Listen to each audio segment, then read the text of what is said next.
ذلك الكتاب لا ريب فيه هدى للمتقين.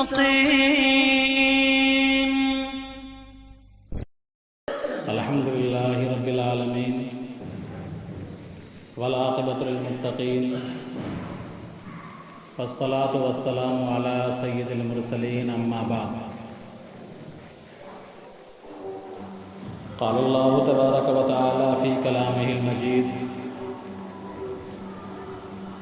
أعوذ بالله من الشيطان الرجيم. بسم الله الرحمن الرحيم. للرجال نصيب مما ترك الوالدان والأقربون وللنساء نصيب مما ترك الوالدان والأقربون مما قل منه أو كثر نصيبا مفروضا. وقال تعالى في موضع آخر: لا يؤاخذكم الله باللغو في أيمانكم ولكن يؤاخذكم بما عقدتم الأيمان فكفارته إطعام 10 مساكين من أوسط ما تطعمون أهليكم أو كسوتهم أو تحرير رقبة فمن لم يجد فصيام 3 أيام ذلك كفارة أيمانكم إذا حلفتم واحفظوا أيمانكم. صدق اللہ العظیم. محترم بزرگوں، عزیز ساتھیوں، حقوق مالیہ کے تعلق سے بات چل رہی ہے. گزشتہ ہفتے آپ حضرات کے سامنے بات آئی تھی غصب کے تعلق سے کہ اگر کوئی آدمی کسی کی زمین غصب کرتا ہے، ہڑپتا ہے، تو اس کا بوال کتنا بڑا ہے اور یہ کتنا سنگین جرم ہے. اس سلسلے میں بات آئی تھی اور اسی سے جوڑتے ہوئے بتایا گیا تھا کہ میراث کی تقسیم کے سلسلے میں، وراثت کی تقسیم کے سلسلے میں، کہ میراث کا مال ہم کو اور آپ کو تقسیم کرنا چاہیے. اگر ایک بھائی دوسرے بھائی کی زمین کو غصب کرتا ہے یا ایک بھائی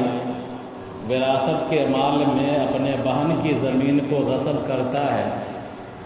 تو اس کی سزا بھی وہی ہے جو عام زمین غصب کرنے کا حکم ہے. عام زمین غصب کرنے کی جو سزا ہے، یعنی کسی غیر کی زمین،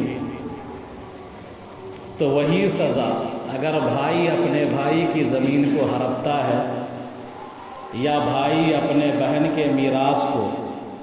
لوٹ لیتا ہے، نہیں دیتا ہے، میراث سے محروم کر دیتا ہے، تو اس کی بھی سزا وہی ہے. اس لیے اگر آپ جائزہ لیں گے، وراثت کی تقسیم کو دیکھیں گے، تو عام طور پر ہمارا مسلمان اور خاص کر بر صغیر ہند و پاک بنگلہ دیش، یہ 3 ممالک کے مسلمان برادران وطن والا کام کرتے ہیں اور وراثت کی تقسیم میں بڑی کوتاہی برتتے ہیں. اگر سروے کیا جائے تو 10-15% ہی ایسے افراد نکلیں گے جو وراثت کا مال شرعی طریقے سے تقسیم کرتے ہیں، ورنہ اکثر لوگ بہنوں کے حقوق کو غصب کر لیا کرتے ہیں، دیگر بھائیوں کے حقوق کو غصب کر لیا کرتے ہیں. مرنے والا جب مرنے کے قریب ہوتا ہے، یعنی ایسی بیماری میں جب وہ مبتلا ہو جاتا ہے جس بیماری سے بچنے کی امید نہیں، جس کو کہتے ہیں کہ بستر مرگ پر چلا گیا، کھاٹ پر چلا گیا، تو اس موقع پر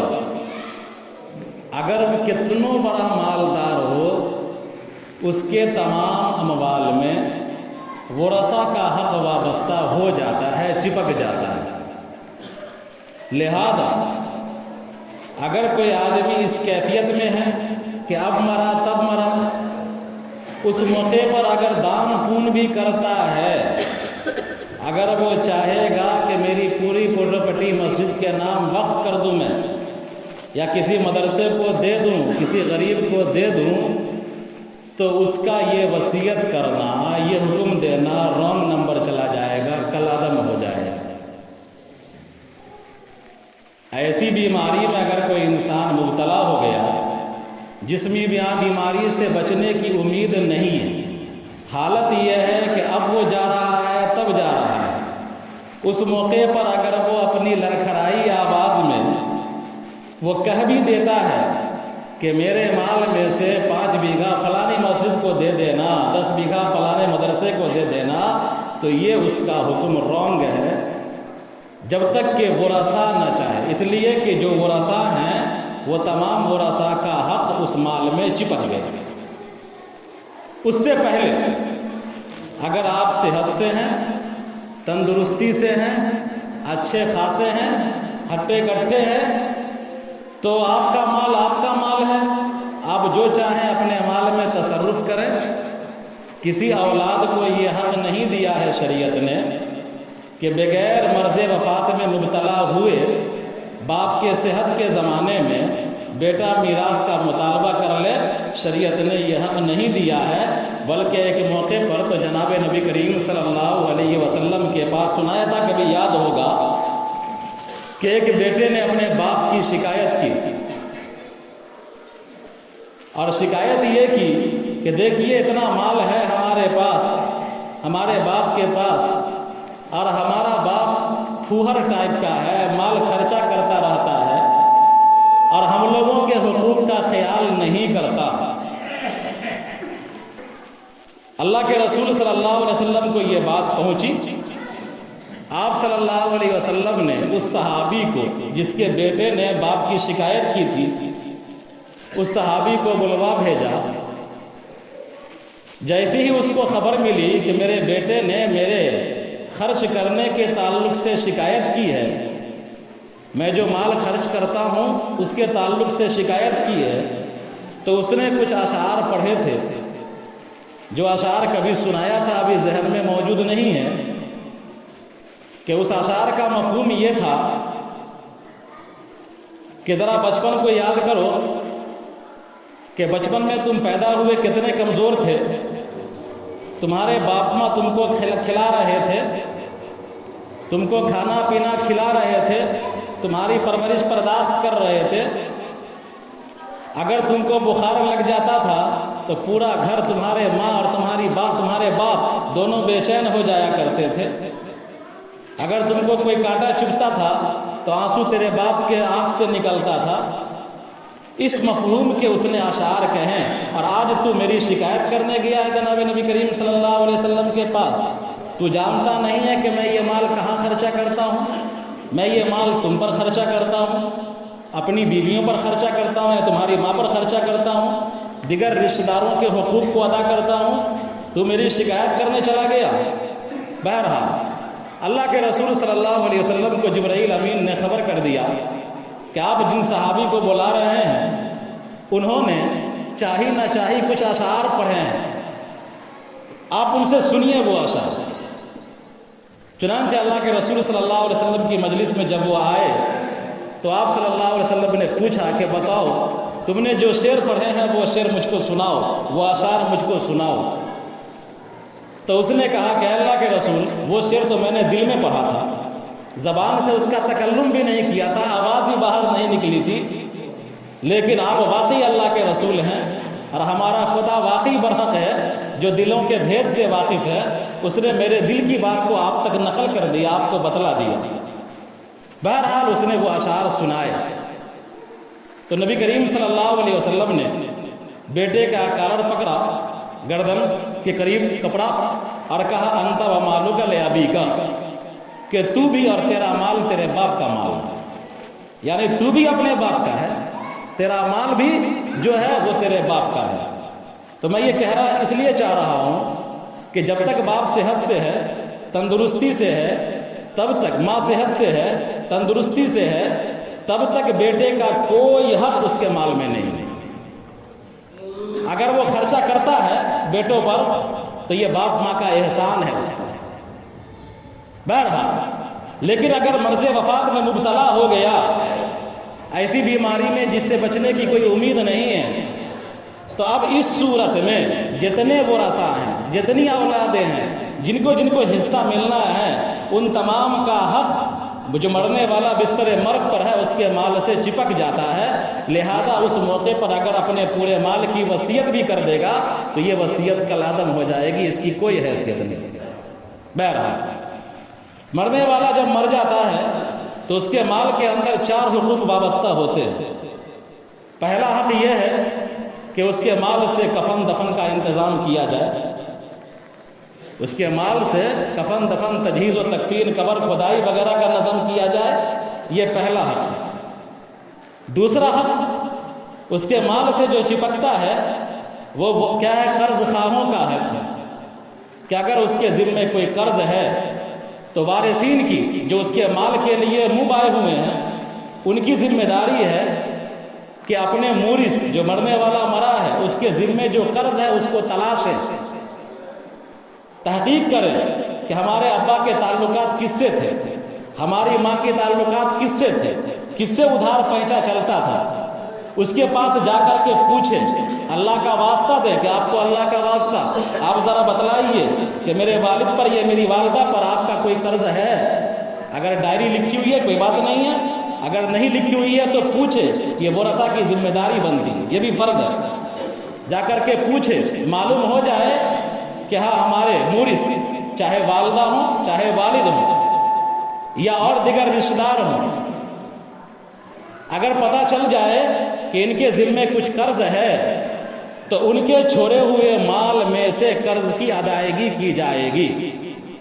اور یہ قرض کی ادائیگی جو کرنی چاہیے، یہ قرض کی ادائیگی اگر اس میں پورا مال بھی چلا جائے تو کوئی دقت کی بات نہیں ہے، لازم ہے اس کو پورا کرنا۔ اگر گھر بیچنا پڑے، اتنا قرض ہے کہ 10 دھر زمین ہے اور مرنے والے کے ذمے اتنا قرض ہے تو شریعت نے حکم دیا ہے کہ وہ گھر بیچ کر کے اس کے قرضے کو اتارے۔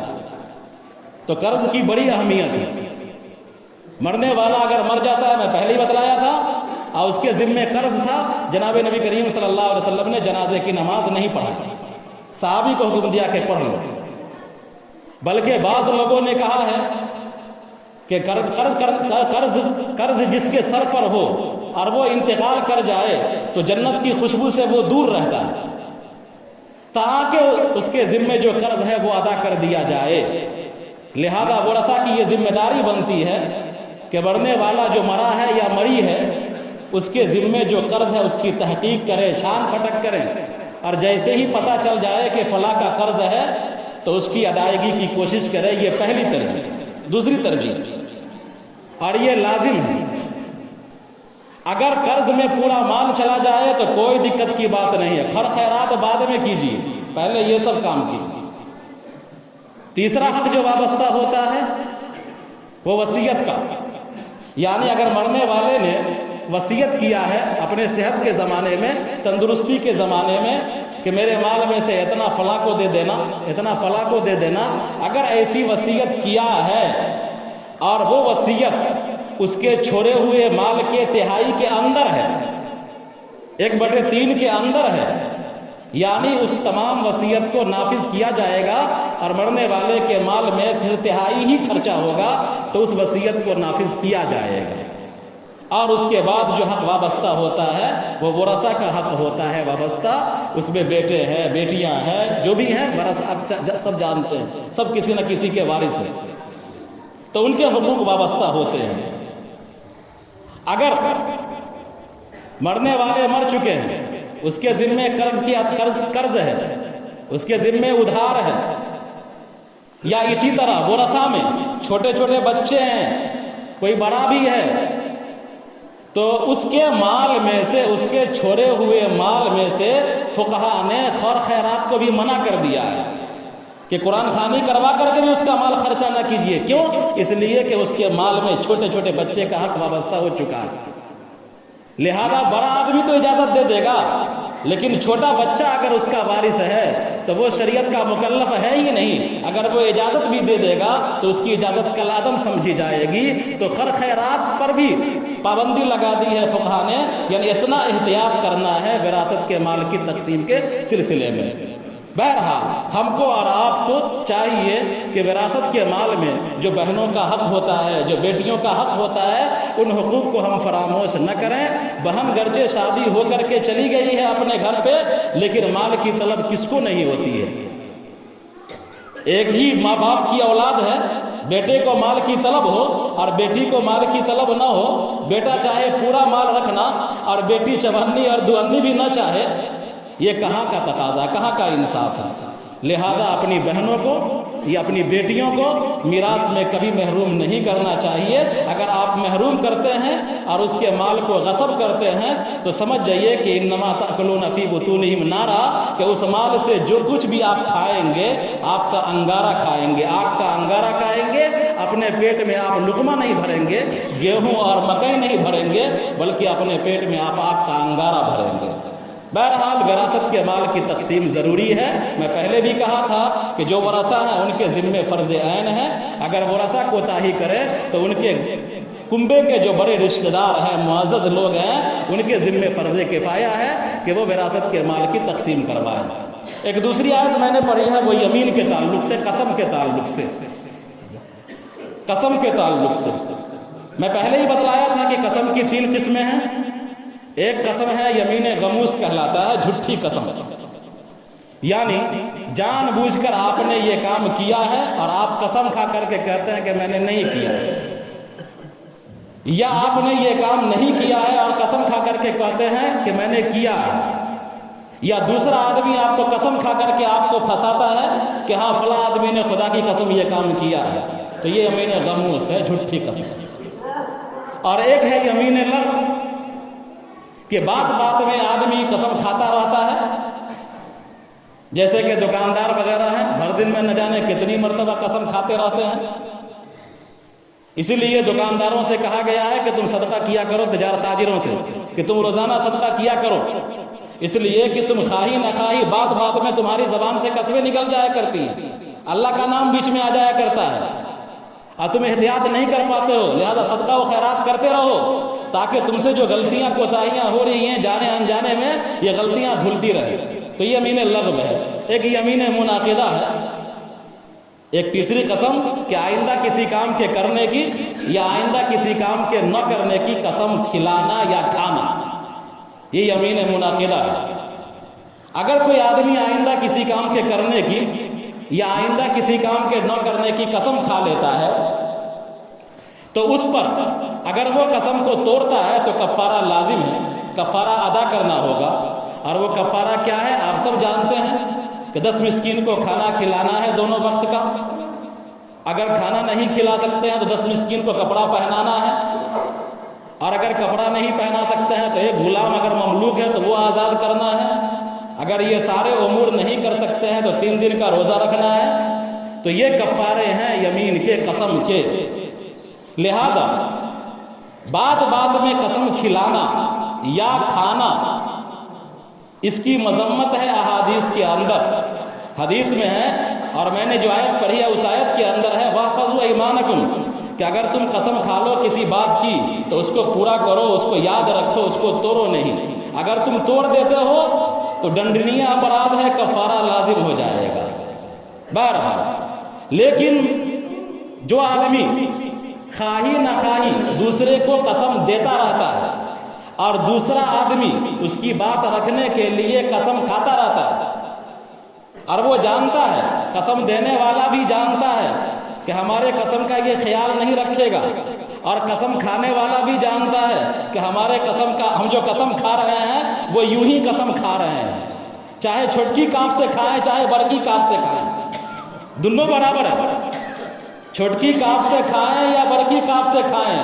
دونوں برابر ہے. طالب علم سے بچوں کو اگر کوئی کہتا ہے استاد کی قسم کھا تو طالب علم بڑا چالاک ہوتا ہے، وہ چھوٹی کاف سے قسم کھاتا ہے. تو آپ بھی اگر چھوٹی کاف سے قسم کھائیں یا بڑی کاف سے قسم کھائیں، اگلے کو معلوم ہو گیا، وہ جان گیا کہ ہاں یہ قسم کھا لیا ہے تو وہ قسم ہو گیا، وہ قسم ہو گیا، اس کو پورا کرنا لازم ہے. لہذا اپنے چھوٹے سے مفاد کے لیے، ایک ووٹ کے لیے کسی کو قسم کھلانا یا جھوٹ کا قسم کھانا یہ بالکل درست نہیں ہے، یہ گناہ کبیرہ ہے، اس سے بچنا چاہیے، احتیاط کرنا چاہیے۔ میرا فرض منصبی ہے کہ میں آپ کو ٹوکوں آپ کی غلطی پر، آپ کو اچھا لگے عمل کیجئے، برا لگے معاف کیجئے۔ ربنا تقبل منا انک انت السمیع العلیم وتب علینا انک